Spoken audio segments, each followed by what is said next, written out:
So I got recommended this bestseller by a friend who has great taste in books. He said this was an awesome book, but definitely a little problematic in its language because it was written 10, 15 years ago. I got a little ways into it. The story, the characters, the world that it was talking about was one I'd never seen and so vivid, about the Comanche tribe, which was this sort of lowlier tribe until horses came onto the continent, and then they became this powerful warring tribe who took over this vast swath of land from Texas up to the Dakotas, all the Great Plains, and they were preventing westward expansion basically. But the way the author wrote about them, it was almost like he was trying to create a moral equivalence from their violence to the colonial settler violence. Anyway, so I put it down about halfway through. I decided to read a book by an Indigenous author, and what was so cool about this was she was saying that the Indigenous people's survival of North America wasn't like some fluke or some act of mercy. It was an ongoing effort of resistance.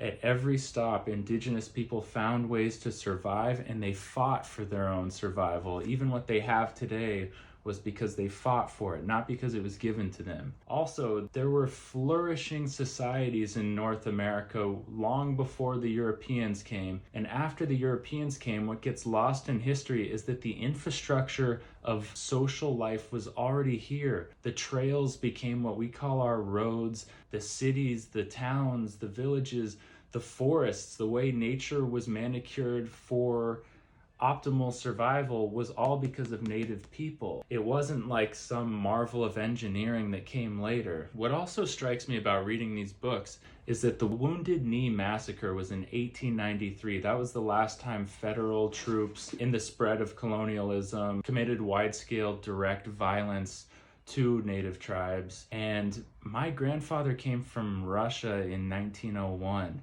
We are not as far removed from when this land still belonged to native people than the brainwashing of our colonial culture would suggest. Sorry, I have a cold. I'm in bed sick. You can probably hear it in my voice. So anyway, I finished this book, which was moving, touching, depressing, inspiring, and informative. A slice of history that I have not heard about, and probably intentionally. Back to this book. This is nonfiction. This is about a half Comanche, half settler warrior chief as a free person roaming North America, living off of the land, to a man on a reservation taking care of his own people. Back to the writing of this. It is frustrating at times.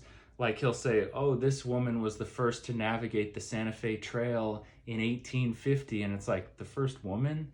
No, I'm sure many women navigated that trail. In fact, who do you think made the trail? So there's just these little oversights that start to nag at you if you're paying attention to it. However, he does draw you into a time and place that you otherwise haven't seen in such vivid ways.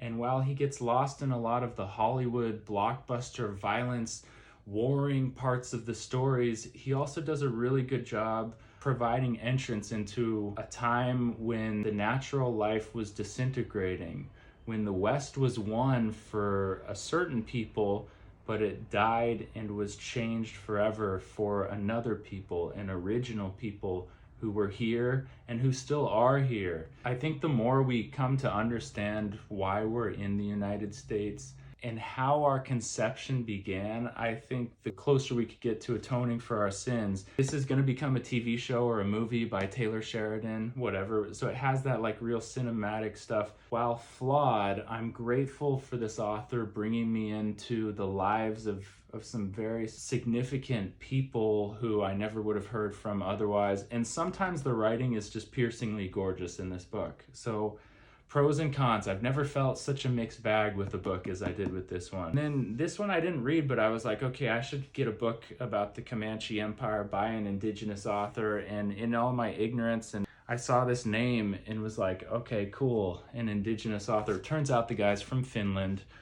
He is from Finland. Well, maybe an impartial observer, but not an Indigenous to this land author. I urge you to look into the history of this continent written by someone in touch with the original people of this continent. And this one, I do recommend it, but with a grain of salt and understanding It's written through a post-colonial lens, even while the author does show great appreciation for the Indigenous people in a lot of ways. I think he also is trying to sort of throw them into the same basket of violence that needs to be distinguished between the version of their violence, colonial settler violence, that is a little murkier and seemingly intentionally so by the author, it felt like. But I do recommend it, and I do recommend this, and maybe I'll get around to this.